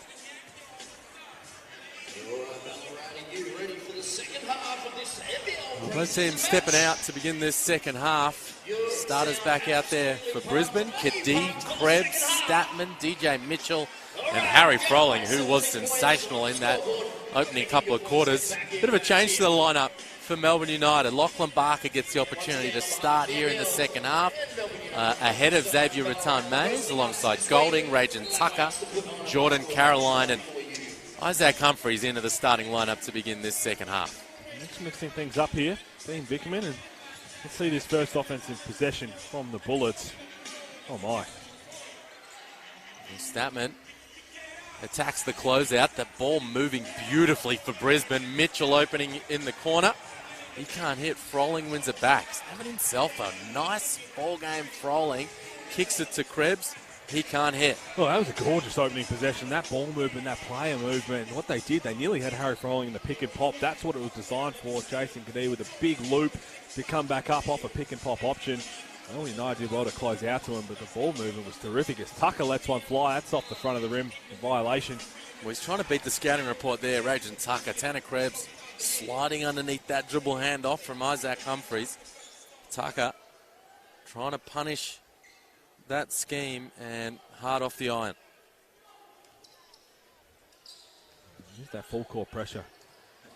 Melbourne United, Lockie Barker, as you mentioned, the first half, playing for that last fully contracted position on Melbourne United's roster. It's Kadee, pick and pop. You called for it, and Froling all air for the big fella. We see that Lockie Barker fighting over that screen from Kadee, making him give it up. That's where he's going to get the opportunity to get signed. It's not going to be anything he does on the offensive end. When you're looking at that last spot, all Dean Vickerman wants is someone who, if needed to throw out there, is going to be really solid defensively. Well, these are big minutes for Lachlan Barker, a big opportunity for him to win that spot, a fully contracted roster position. He's never had one. He's been a part of a couple of different NBL organizations over the years. Krebs, that's going to count. Humphries just knocks it out of the bottom of the rim. That looked like it might have potentially gone off the other side from Isaac Humphries, but you're right with Lockie Barker, and it's a new position for him, who's notoriously been a bucket in every league he's played in. He came in for Phoenix last year at times and played really well offensively, but that is exactly not what is going to get him signed. So much so, it'll definitely help. Make no mistake, it's Caroline. Oh, Caroline, wow. Found a little opening underneath, couldn't finish. That's going to be a flop warning, you think. There it is. Official one coming at the next whistle. Mitchell. Guarded by Caroline. Finds Kadee, what finds pass. Mitchell. Beautiful two-man game, and that'll count. Humphries. Back-to-back goaltends from the big fella. Just hasn't got that timing quite right. Here comes Hook Porty back into the game. That was a very quick hook, Porty, for Isaac Humphries from Dean Vickerman, and then he'll take a seat. Again, just that presence of mind. Both Tanner Krebs' decision-making has been great tonight, but Jason Kadee he's one of those best. He's just so impossible to get him rushed. Just so composed as Chris Golding with a push-up on the rookie. Oh, good there. Tanner Krebs with the rebound. Yeah, he's got that thing on a string right now, Jason Kadee. He's slapping on those early ball screens. Barker's got the job of trying to curtail his influence. These guys that have been playing, doing great things in the NBL1 recently, are in form, are fit and firing and playing very well for Brisbane. Here's Tucker. Puts the Jets on in transition. Took an extra step, I would have thought. But he got the whistle. And two different whistles. so the foul called on the far side, but on the commentary side, the ref saw what I saw, and the travel prevails. Well, I saw it as well. There was a reason he got that extra step past Jason Kadee, because he took one illegally, but just see the intent, get the rebound and get off and run. Might get away with that in the association, but not here on Australian shores. That's a 21-point lead now for Brisbane. Kadee in his bag, finds Froling, rolls it in over the front of the rim. That's that decision-making where Jason Kadee, he'll keep the ball as long as he needs to get somebody open in a spot where they don't even have to put the ball on the floor. Just catch it and go up. Take really all the hard work away from creating their shot, and there he is, just being solid in the lanes, getting the steal. Beautiful play in transition. Kadee, Mitchell, Statman, and Melbourne United call for time. Yeah, having a bit of fun out here, the Brisbane Bullets. Well, Jason Kadee's fingerprints are all over this margin right now. 25-point margin. I mean, you're right. Jason Kadee got the steal, created that offensive transition, 2-on-1. Nice little pass from Mitchell in the end, but it has been all Jason Kadee. Down this end, he's so composed is the word by far. Yeah, well, it's not like he's lighting up the scoreboard or the box score, doing some nice things. He's in double digits and he's leading the game in dimes, but he's just running the show here for the Bullets. He's just, as you say, perfectly composed. The ball's moving thanks to his work at the point guard spot, and they're getting whatever they want for the most part, and they lead by 25. It's one of those guys that'd be so fun to be a teammate with, because you know that he is going to be composed, he's going to lead, he's going to have you in the right spot. But as long as you get through your offense, get to your right spot, if someone helps off because they're worried about him, he's going to hit you. All you've got to do is get to the right spot. He will find you, ready to catch and shoot, ready to roll and put it in. That's exactly what he's done his whole career, but really, his NBL1 season was terrific, where it's a different role altogether. And that's not for everybody. Who you come in as being a big-time scorer as well as passing the rock in NBL1, but putting up 30-plus a game into an NBL year where you can do that when you get hot at any time, but into a role like this, so seamlessly. That's why he's been at this level for so long. So some stern words from Dean Vickerman at halftime, you'd imagine, and some repeated right there in the huddle. What kind of response does he get? Rajan Tucker into the lane, strong finish, count it, and the foul. Strong again. He's on Tucker. Turning the corner, and he enjoyed that. You can just see that extra step that he has. If you can't get back in front, he's going to go all the way to the hoop, and you've got nothing to do but foul him. And if you're trying to keep him off the free throw line, somebody's going to have to do something more than just hack down at his arms. He is just too strong. Just gets there at will, and it's going to have to be a wrap-up to get anything close to stopping him getting that shot up. This is his 10th free throw attempt. Tucker 9 of 10 from the stripe. And that will give them a little energy now. Extended pressure from United. The trap doesn't come from Caroline. And Jason Kadee handles it. Here comes Brisbane in the half court now. Froling. Hands off to Krebs. On his left hand. Draws the foul on Tucker. And they'll get a new 14 seconds on the shot clock, the Bullets. 17 points now for Rajon Tucker. The Brisbane Bullets, just a real even scoring load so far. Everybody just taking their own. And that's what we spoke about with no Baines, Sobey, Johnson. And it's going to be that equal opportunity. Oh, what a pass. Kadee finds Walker underneath. Andre Walker. First time he checked into the game in the first quarter. Caught the ball and let it fly. First time he checked in there. First touch. Bucket. He's got 12 now. Walker, those early 10 points, that's his first bucket since. Golding, hook Porty, double pumps, and he can't finish, and here come the Bullets through Walker. Probing, foul, professional foul committed by Golding. That's not going to show up on the stat sheet, but Harry Froling, down the other end, where you're out of position, your man, Hook Porty, gets the little dump-off pass and goes up to finish, but just staying straight up, not lowering your hands, just jumping out of the way, just using your body verticality to force him to miss.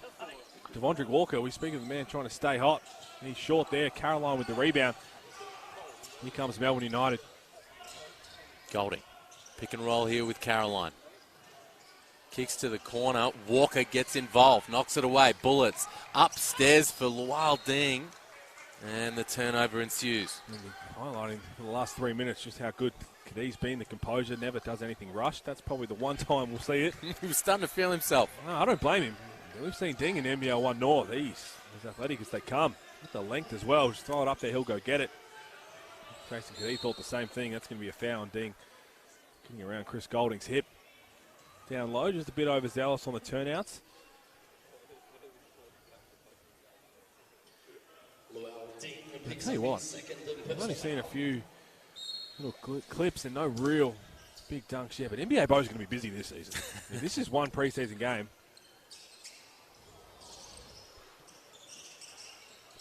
When come up short. Brisbane with that 14-point lead. Kadee, Mitchell, just easy as you like for the Bullets off the hand of Jason Kadee. Exactly what I said about a minute ago, where if you just get to the right spot, Kadee will put it where you do not have to put the ball on the ground, whether it's a catch and shoot three or it's a roll to the hoop. As soon as he floats that pass to you, all you have to do is worry about is finishing. Don't worry about taking an extra dribble or whatever it is. There's the defense sitting off Rajan Tucker. Walling up, Caroline similar, and they're just forcing mid-range jumpers, the Bullets, and United coming up short. Walker, Mitchell, draws the foul on Caroline. That's the good thing you highlighted there from Rajan Tucker, where defense really sagging off, and that's something that it's going to come in games like this, but especially in the preseason, of him understanding that transition to the NBL. It's a smaller court. You can really clog up the key, and we saw that last year once teams, Guy, you mentioned, like to Jim McCall, where you're going to dare them to shoot from outside. Well, yes, you take those and try and get them to knock down a few. You want to keep getting that confidence up and working on that. But if that's not falling, how do you play on the offensive end? How do you figure out the defense to still be super effective? And we've seen it so far. It's going to be a foul on Dave Barlow called. If Dave Barlow gets a tech, is it a coach tech? Is it a tech on the bench? I'm not sure how that works. When was the last time we saw a player coach on the floor? Shane Heal, wouldn't it? In the NBL. Shane Heal? That's a way back. Jeez, that goes back a ways. That's back in the Dragons.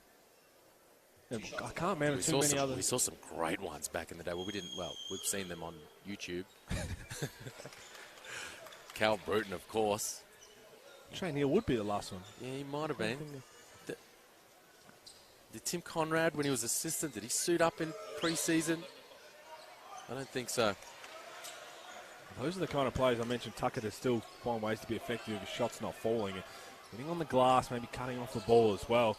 But just as soon as he gets downhill, I think he's still going to be super effective. But trying to work that out in the NBL, it's not always easy to do. It's good activity from Hook Porty.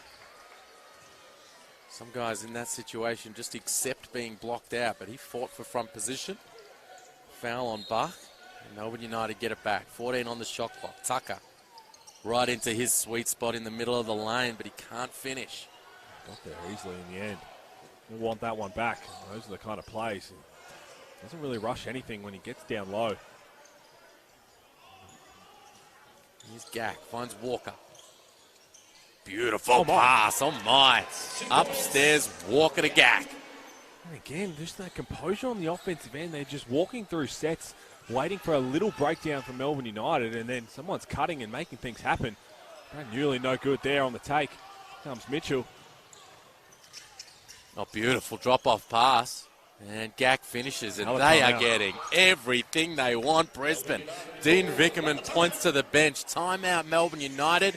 Brisbane lead by 30. And the most disappointing thing that Dean Vickerman is going to be upset about is that they're doing nothing special.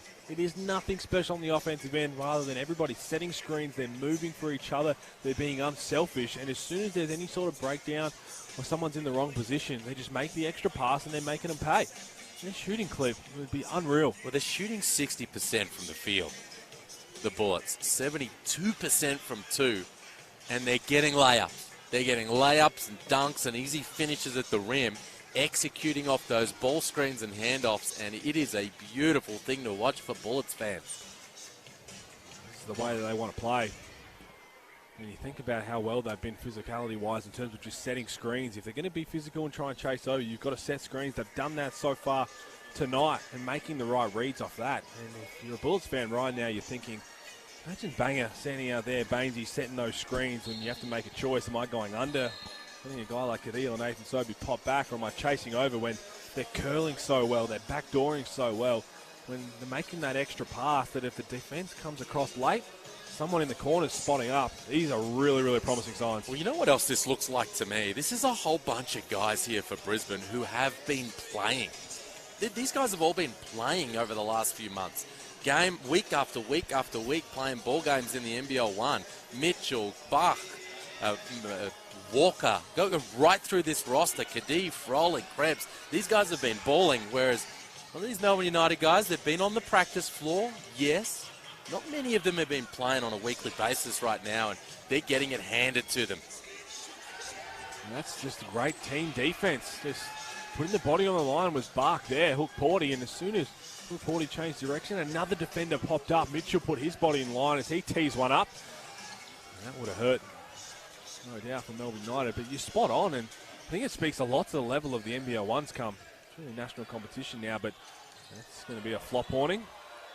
And a foul call in the end on Ding, but you're playing such a high-quality level of basketball every weekend. I mean, Ding, teammates with Keanu Pinder, Mitch McCarron, Anthony Drimmick, and Northside Wizards, so you're learning from them every single day. No doubt. Cadell, and I've spoke to Jason Cadell and both Harry Froling about, they're a little bit upset they can't be joining their NBL1 team just to finish off a national title run, but they've got to be working out here with the Bullets, and thank goodness they're here. But it's a tough situation, isn't it? You want to be out there, but this is bigger fish to fry. Well, no doubt, and it's something that will probably be looked at for next year to make sure that we don't get to these situations. But that Gold Coast Rollers team, Cadell, Krebs, Mitchell, Lamar Patterson. Tough. Geez, there were some good teams in the NBL1 North. Northside Wizards, when they had their full squad together. And speaking of Kevin White on that, there's the one thing that let them down was it very rarely happened. Yeah. They missed out on Mitch McCarron, who was on Boomers duty when they got eliminated. Can I just say, I love that we live in a world in the NBL right now where that particular play was officiated as it was. 3 or 4 years ago, we had a problem with flopping. And the adjustment that they've made from a rules perspective and from an officiating perspective, so that on a play like that, we let that guy just sit. Let him sit on the floor, get dunked on, give him the flop warning, and we all get on with our business. It's a great place that we've arrived at. It's also going to be really pivotal for things like that this year with the amount of athletes we've got. We want highlight plays. Even that. There's Bark, tees one up from the corner. That's no good, but that could have easily been called a blocking foul, a moving foul with the moving your feet, but the physicality was there. Nothing really came of it. Let the play unfold. I think you're commentating the preseason referees. I'm for it. Let's give him a little shout. Here's Walker. Step back. Contested triple. All net from Devondrick Walker. The Bullets are out by 32. That's probably been the only negative so far for the night is James Duncan went for a high five on Devondrick Walker's celebration back. Didn't get it. Oh, no. Devondrick Walker went back and had another look at him. He threw it out again as he turned his head 0 for 2. James Duncan on the night. Oh, no, that's rough. We'll talk about that on the huddle tomorrow when I chat with him. McQuatch Malawatch finishes underneath. I am stuck on that. I hope you don't bring it up because that had Minnesota Timberwolves Kevin Love about it. Just chasing the high five. Why wouldn't you high five Devondrick Walker the way he's been? Gack with the keeper. Banging with Hook Porty, and he can't finish. Ratan Mays kicks to Newley, lines it up from the corner, and that was well long. Foul called underneath, and Melbourne will keep it. That's a 30-point margin here. 1.5 minutes to go in the third quarter. First minutes for Zach Triplett, checking in off the bench. And Isaac Humphreys back in as well. Newley and Hook Porty will have a seat. We'll see how long it takes for Zach Triplett to get a shot up. That St. Mary's game came in on his home floor from Keilor. First touch, contested 3, nothing but the bottom of the net. Ratan Mays, 10 on the shot clock. Getting downhill off the Humphreys screen and kissing it off the glass. That was better spacing for Melbourne United on the offensive end. Ratan Mays had that space to create and make some plays happen. And Devondrick Walker throwing it out of bounds, looking for Harry Froling on the pick and roll. really, as I said, done nothing special on the offensive end. It's been super simple basketball, but just setting screens and making reads. And they've put up 79 points. 1 minute left in the third quarter. It's triplet.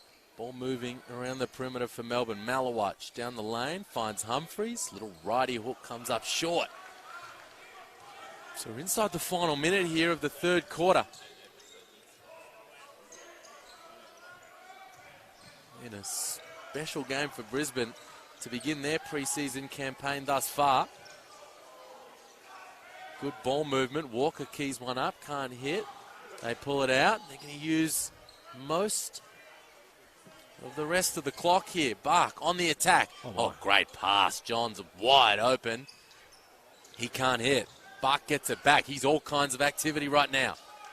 That's great work from Rasmus Bark. I'm going to replace a player just making things happen. 1 second differential. Shot and game clock right now. 5 on the clock. Walker. That's off. And Brisbane, last touched by Brisbane. So 2 on the clock for Melbourne. Dodged the bullet there. Devondre Walker, miscommunication on the screen. He was wide open. Time ace. From the half and in and out for XRM. So that'll do it. 3 quarters down here at Selkirk Stadium in Ballarat. And it's Brisbane with their 28-point lead. 79 for the Bullets, 51 for Melbourne United. And it has been a fun night for Bullets fans thus far. That last 45 seconds was exactly what the Bullets have done best all night. Getting through their offense, and at any single point it looked like someone could break it off and try and get downhill. They took a couple of dribbles, kicked it to the next person. Set an away screen, get a curl. He's not open, let's find the next guy. Just keep moving both with the ball and without the ball, and they get really good looks. They missed that 3 in the corner, they come up with an offensive rebound. They missed another one, they come up with an offensive rebound, cause another miscommunication. Devondre Walker wide open from the top of the key. Probably one of the only ones he hasn't hit tonight. So you can't speak highly enough of this Brisbane Bullets game. Oh, they've been outstanding. 9 guys with 5 points or more for the Bullets. 3 guys in double figures. That's Walker leading the way with 15, Froling with 13, and Kadee with 10. But you put the 5 assists with Kadee's 10 points. You put the 8 boards and the 3 dimes with Froling's scoring numbers. Those 3 in particular have been getting a lot done tonight. There are some gaudy plus-minus numbers for the Bullets starters right now.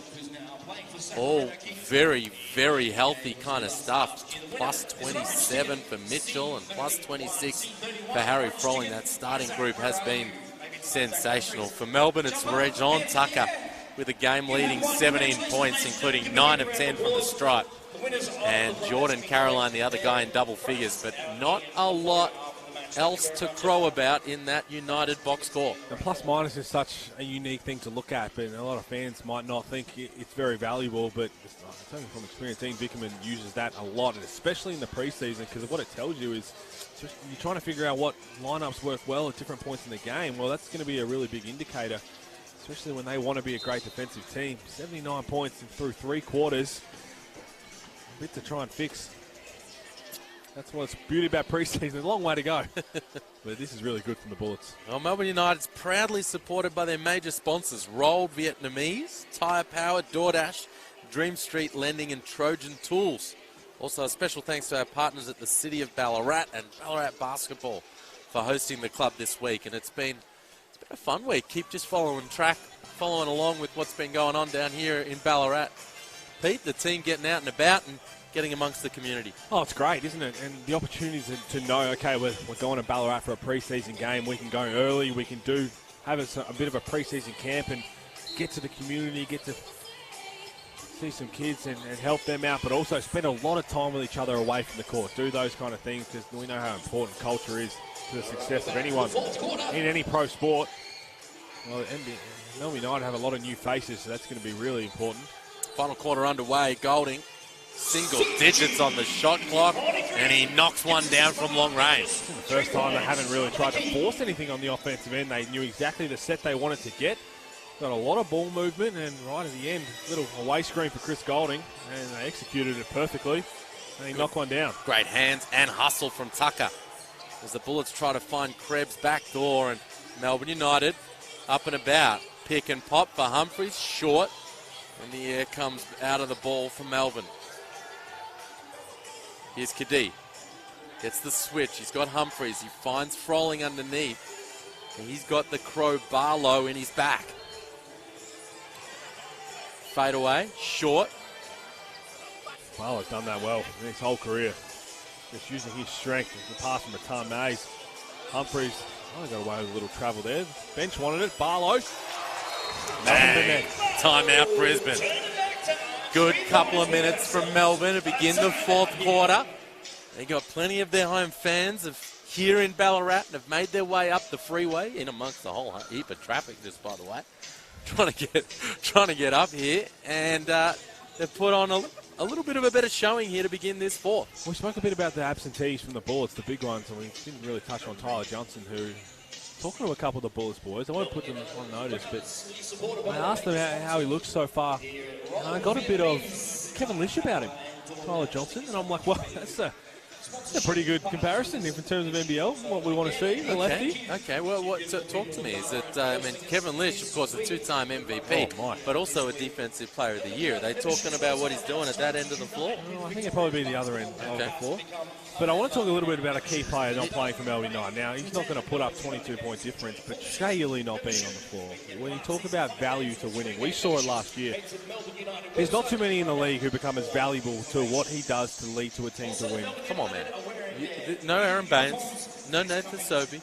No, I said we've spoken about them, but I'm talking about, I said we've got to talk about Melbourne United. Okay. But Shea Ili, in terms of Jason Kadee being that composed head on the floor and always just making the right play, Shea Ili does that without putting massive numbers up on the stat sheet. No He's doubt. just that important. We saw it last year. Best sixth man, runner-up defensive player of the year. So just to be able to have him out there where you need maybe momentum swing, you need someone to just set the tone and be solid. That's what he's done so well. Noticeable difference defensively from Melbourne to begin this fourth quarter, and again out of that huddle as they try to make this score look respectable here down the stretch. Harry Froling, beautiful. Just took his time, spun his way to the rim. He's been really good. From the opening tip, Harry Froling. I think the key word to take away from this, from what I've seen from the Bullets, is how composed they all look. Just playing to their roles, doing nothing flashy. It's been really solid. Dave Barlow. Jeez, went for the Rupert Sapwell. Well, the bank is definitely closed. This late in Ballarat. Look, Bordy gets himself to the free throw line. Bullets back out by 24 after that Froling make. He's had a really nice night. Harry Froling, you mentioned what he'd been doing for the Hobart Chargers in the NBL1 South, helping lead them to a championship. And he's been terrific tonight. He's got a equal team high 15, 8 points, 3 dimes. First one's good.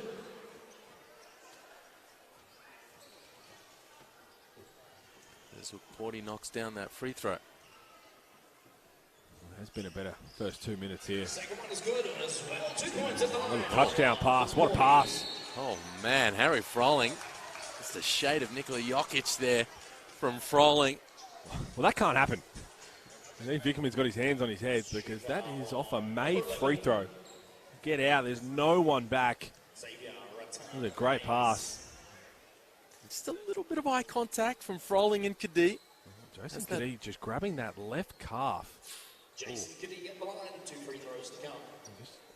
It's been about 15 seconds of him just trying to work that out, and I would not be surprised at all if Jason Kadee heads to the bench soon if he's just feeling a little bit of something.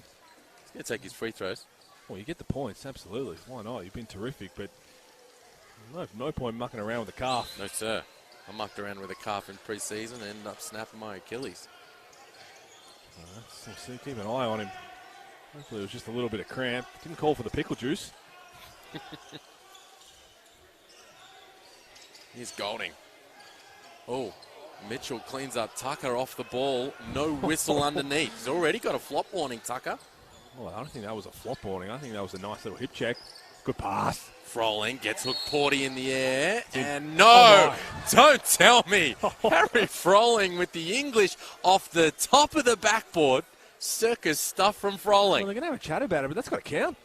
That's absolutely got to count. That's been the front of the backboard, and it is Harry Froling, who 2 years ago had one of the circus shots of the year behind the backboard up Nissan Arena. But that's one of those ones that he had a bit of a laugh about.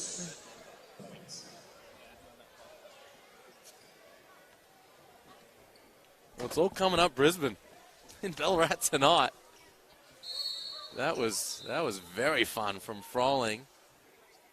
Barlow having a long conversation with the officials. He got a little warning there, and I think that's the first time I've seen somebody get talked out of giving a technical. That looked like that was a strong whistle. That was a I'm walking to the bench. And I reckon he's talked him out of it. Well, Tucker, I can tell you what, we can see Tucker, one of those guys who's going to fill the stat sheet. He's hungry for those rebounds. Drop-off pass, Hook Porty couldn't handle it, and the turnover results for Melbourne United. The frustration continues to build for Melbourne.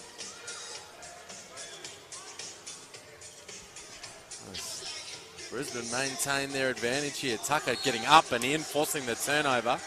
Great defensive activity from the recently signed import. I'm really impressed with what he's brought defensively as well, that energy.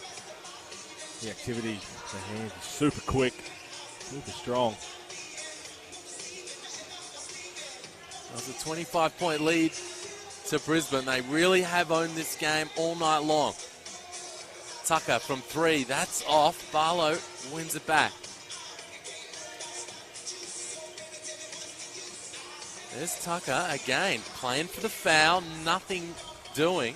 And the Bullets playing 5-on-4 down the other end. Turnover. This is what we talk a little bit about in terms of understanding the NBL, and it's something that Tucker's going to have to learn. Is we saw in the first half, he's getting to the free throw line. He's probably getting fouled every single possession, but when you're getting that physicality, referees are going to understand, okay, you're strong enough to play through a lot of stuff. When are we going with the whistle? When are we not going with the whistle? And it's become a really big learning curve as he tees one up. That's no good. Good energy once again from Hook Porty. Good strong work. Nicely done from Hook Porty as he got to his left hand. Mitchell, good awareness, finds Krebs wide open, and he drills it. The ball movement has been beautiful from Brisbane tonight. It has been unbelievable. Nothing special about it, as we keep saying. Sound like a broken record. Just extra pass, extra movement. Who's in the best position is Tucker. Going to finally knock one down, and he gets that. They were giving it to him. Knocks his first one down. He's up to 20 points.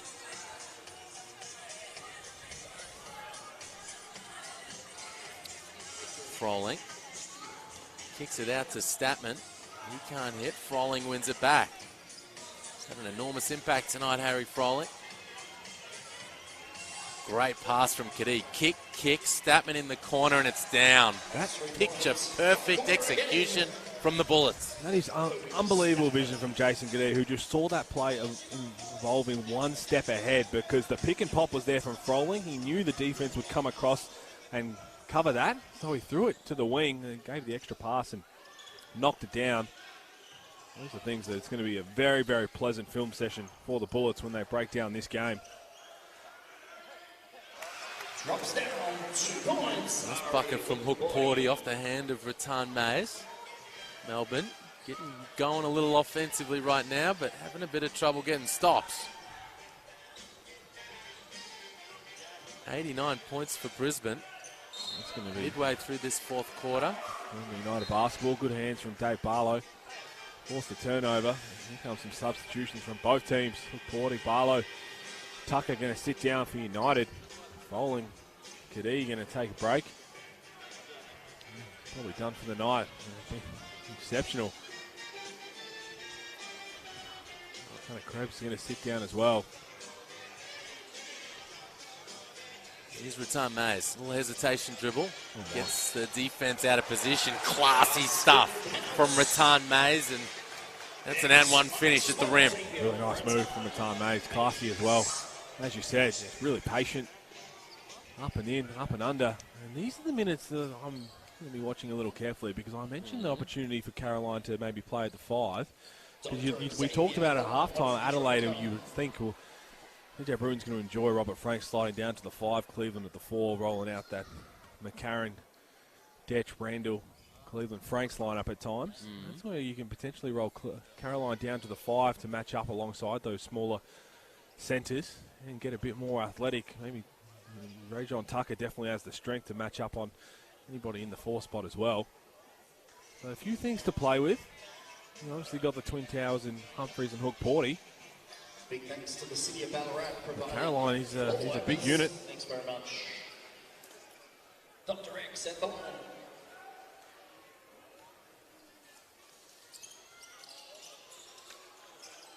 There he is, Caroline, on cue, and one finish off the offensive board.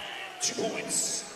Just as you sing his praises there a little bit, we talk about the impact he can have as an undersized 5-man. He flexes his muscles underneath. He's been flexing a lot. That's one thing that's really stood out to me in my first look at Jordan Caroline, but that's exactly what he can bring. He's not afraid to throw his body around. He wants to be physical. He enjoys that challenge. So that's a little piece that maybe Vickman can use to throw him down in there. Lockie Barker checks back in. Chris Golding takes a seat. It's a 19-point margin now. It's blew out to, was it beyond 30 there at one point? 30 plus, and that was with Jason Giddy just controlling the show. That's Harry 30, Froling, yeah, 32. But back, no, it had a 15-zip run at one point, the Bullets. It's back to 18 now. It's been a better fourth quarter, no doubt about it, from Melbourne United. The damage well and truly already done. So they can look at this and compare where they went wrong in the first 3 quarters. Great back cut from Statman. Good find from Mitchell. And again, the Bullets carve up Melbourne's defence and get an easy finish at the rim. That's what we've seen all night long, and we keep highlighting and praising it, and rightly so. Just waiting for the breakdown. Everybody's moving. Caroline steps out for 3. That's no good, but nobody's running into each other. They're just playing so well off each other, setting the screens, backdoors, curls, and finally something breaks down. They just get wide open layups or wide open 3s. I mean, cut, copy, and paste right there. That's exactly what it is, the extra pass. But that only comes if everybody's willing to move at the same time. Well, their execution has been a beautiful thing to watch. It's what James Duncan was speaking about last season. Barker, pull up, that's down. Sam, just talking about how much better they look at the offensive end when the ball moves. Stuck a little bit at times last season, especially in Lamar Patterson's hands. But this particular group tonight have moved the ball beautifully, played really unselfish basketball, and it resulted in a whole bunch of buckets. And even that, Mitchell there, that little one dribble pull-up is probably, you'd look at the whole course of the game, you'd think, probably the one shot that they've taken that hasn't been wide open. I mean, he had a wide open 3, but wanted to get to what worked well for him. Speaking of which, that's what Ratan Mays does well. Ball on a string. Got to make him give the rock up, because he will just dance with it until he either gets somebody open or gets to his shot. Oh my. Another beautiful back cut. What a dime from Gorjak Gak, finding Statman underneath. He's just head in his hands, because that was pretty well covered, but because they've got it all night, everybody's looking for it. That's the other part of this. Good defense there from Devondrick Walker, fighting over that handoff. Is everybody's just ready to get the ball at any point, because it's just the ball is flinging around the court. Well, especially the way they've played off those elbow catches. Harry Froling in that first half, and Gorjak Gak out there, DJ Mitchell catching on the elbows. Little split action on the weak side, and they're just making great reads off those cuts. And the big guys finding open players underneath. Walker. He hits from long range. Well, that's just a simple breakdown, and then they've raised the bat, helmets off. They're up to 100. Brisbane Bullets, but that's a sideline out of bounds where they don't even get through the actual screen. He flares off it. A breakdown to let him get wide open, knocks it down. That's going to be super frustrating for the likes of Dean Vickerman, who's ready to ring in the bench. Walker's got 18 now, 4 triples on the night. What a great start for him after just joining the team a couple of days ago, and that's going to go Brisbane's way. It has been a fun night for the Bullets here in Ballarat thus far. On the substitutions for the last couple of minutes here. Josh Duach into the game. And Leaf Machar as well. And Campbell Blogg, young fella running around. Sandringham, speaking to a few guys like Dave Barlow, who, speaking of player coaches, was player coach for the Sabres, alongside Reece Carter for the NBL1, but they're super high on this youngster. Plays with a lot of confidence. Has the decision to go to college or maybe hang around. What better way to get prepared for that? Buck, deep triple, that's down. And that's on the scout as well. We know Rasmus Bark, we've seen he can knock down the three. Just going under those handoffs. He's going to step behind and shoot because why not? Everything else has worked out so well for him. That's vintage Brad Newley there going to his right hand downhill. Newley with the keeper. It's a savvy pickup for the Bullets as a nominated replacement player, Rasmus Bark. He gets after it defensively.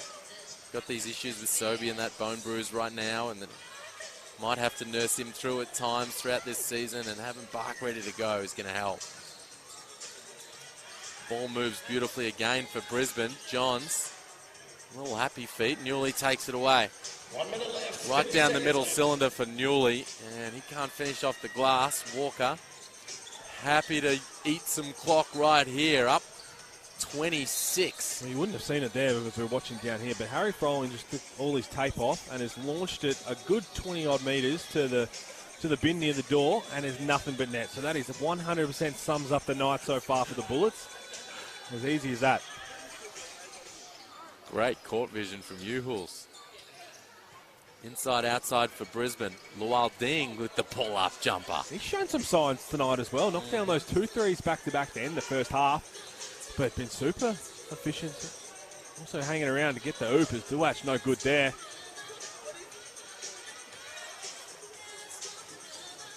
And the shot clock switched off. Rasmus Bark will dribble this one out. And what a terrific start to the NBL23 preseason this has been for the Brisbane Bullets.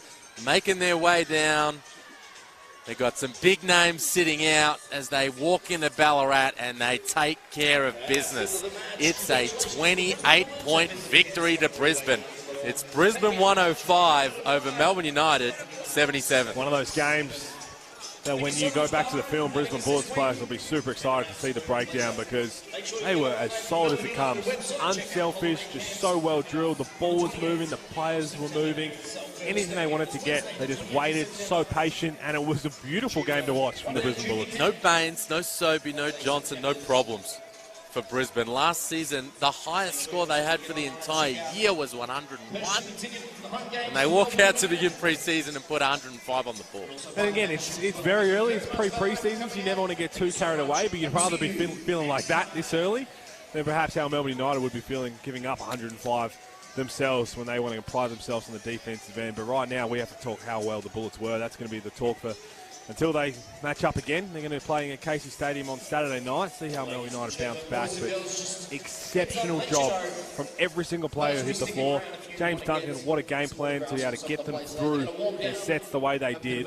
Execute. That's why they won by so much. For Melbourne, Rajan Tucker was the game-leading scorer with 29 of 10 from the free throw line, and Caroline with 13, Hook 40 with 11, with the other guys in double digits. And for Brisbane, well, it was a basketball party. They led by 32 at one point. They had 45 points off the bench. They had 58 points in the paint. And they shot the ball at 60% on the ball game. 5 guys in double digits. Devondrick Walker leading the way with 18. Harry Froling had a night, 17, 9, and 4. Krebs had 12, 4, and 3 with a couple of steals. And Statman with 11.